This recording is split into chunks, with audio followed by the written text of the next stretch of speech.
Sénégalaises, Sénégalais, mes chers compatriotes, dans mon message du 31 décembre 2015, je vous avais entretenu du projet de révision de la Constitution que je compte soumettre au référendum. Conformément à l'article 51 de la Constitution, j'ai saisi pour avis le président de l'Assemblée nationale et le Conseil constitutionnel. À la suite de l'avis du président de l'Assemblée nationale, transmis par lettre en date du 18 janvier 2016, le Conseil constitutionnel vient de me notifier la décision numéro 1C 2016 du 12 février 2016 portant sur le projet de révision constitutionnelle. Mes chers compatriotes, je me dois de rappeler ici l'objet et la finalité de la réforme que je vous soumettrai. Il s'agit de moderniser et de stabiliser nos institutions, de consolider notre démocratie et la forme républicaine de l'État, de renforcer l'État de droit et d'améliorer la gouvernance des affaires publiques. Dans le projet de révision que j'ai soumis à l'examen du Conseil constitutionnel, j'ai tenu à réaffirmer mon engagement pour la restauration du quinquennat de manière irréversible. Cet engagement traduit ma conviction profonde qu'il est bon et sain que le peuple puisse faire entendre sa voix dans des délais raisonnables, en élisant le président de la République tous les 5 ans. De plus, le quinquennat est plus conforme aux standards internationaux en matière électorale pour une démocratie qui se veut majeure et moderne comme la nôtre. J'ai donc proposé dans la réforme une disposition transitoire à l'article 27 de la Constitution prévoyant que la durée de 5 ans du mandat du président de la République s'applique au mandat en cours. Ayant par-dessus toute considération le souci de respecter et de faire respecter la Constitution et les lois de notre pays, et en tant que gardien de la Constitution et garant du fonctionnement régulier des institutions, j'ai demandé au Conseil constitutionnel de m'indiquer si l'ensemble du projet de révision de la Constitution était conforme à l'esprit général de la Constitution du 22 janvier 2001 et aux principes généraux du droit. Le Conseil, dans sa décision précitée, a conclu à la régularité de la procédure de révision.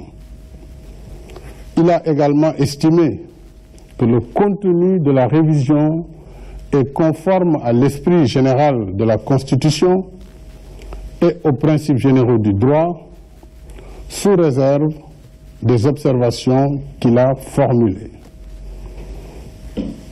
Ainsi, sur l'application de la réduction au mandat en cours du président de la République, le Conseil constitutionnel considère que cette disposition doit être supprimée au motif qu'elle n'est conforme ni à l'esprit de la Constitution ni à la pratique constitutionnelle. se fondant sur l'histoire constitutionnelle de notre pays et l'expérience d'autres États partageant la même tradition juridique, le Conseil constitutionnel considère que le mandat en cours au moment de l'entrée en vigueur de la loi de révision, dont la durée préalablement fixée dans le temps est par essence intangible et hors de portée de la loi nouvelle. S'agissant des dispositions non susceptibles de révision, le Conseil juge nécessaire de réduire la liste des matières concernées. J'en ai pris bonne note.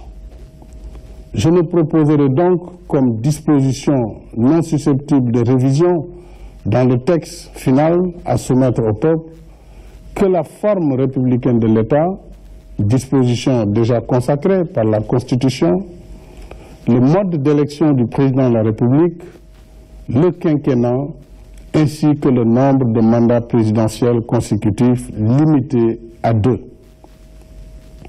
Enfin, concernant l'augmentation du nombre des membres du Conseil constitutionnel, la haute juridiction estime que la rédaction de l'article 89 nouveau de la Constitution doit être revue pour tenir compte de cette augmentation. J'entends me conformer à la décision du Conseil constitutionnel. En conséquence de quoi, le mandat en cours du président de la République connaîtra son terme en 2019. Au demeurant, l'article 92 de la Constitution m'y oblige, en ce sens qu'il prescrit que, je cite, « Les décisions du Conseil constitutionnel ne sont susceptibles d'aucune voie de recours. Elles s'imposent au pouvoir public et à toutes les autorités administratives et juridictionnelles. » Fin de citation. Je ne saurais déroger à cette règle, sachant que c'est l'autorité attachée aux délibérations de notre système juridictionnel qui donne force et crédibilité à nos institutions, condition sine qua non d'une démocratie majeure et apaisée et d'un état de droit vigoureux et durable. Je veillerai donc à ce que tous les aspects de la révision constitutionnelle soient conformes à la décision du Conseil constitutionnel. Mes chers compatriotes, à la lumière de ce qui précède, je convoquerai le référendum le dimanche 20 mars 2016. Si j'ai préféré cette voie en lieu et place de la voie parlementaire, c'est parce que le référendum reste le meilleur gage d'une appropriation populaire de la réforme. Je considère en effet que parmi les formes de gouvernance établies entre les hommes, la démocratie veut que le dernier mot revienne toujours au peuple comme fondement et source de légitimité du pouvoir. Seul donc, en définitive, votre voix compte parce que seul le peuple est souverain. En nous rendant au référendum du 20 mars, après ceux de 1963, 1970 et 2001, nous ferons ainsi revivre pour la 4e fois depuis notre accession à la souveraineté internationale une vieille tradition démocratique de notre pays. Le 20 mars, mes chers compatriotes, chacun de nous aura donc son mot à dire dans la décision que nous prendrons ensemble sur la voie de notre destin commun. Ce destin nous engage. Ce destin, je le vois grand, comme est grande l'ambition que nous nourrissons tous pour notre démocratie. C'est pourquoi je souhaite que nous nous mobilisions tous ensemble pour voter oui au projet de révision constitutionnelle. Oui pour un état de droit renforcé. Oui pour un nouveau souffle démocratique adapté au rythme de notre temps.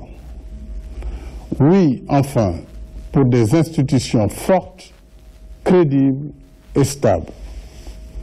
Voilà, mes chers compatriotes, ce que je vous propose au référendum du 20 mars pour conforter nos idéaux partagés, pour consolider notre démocratie et pour qu'ensemble, nous continuions notre marche ferme et résolue vers notre destin commun.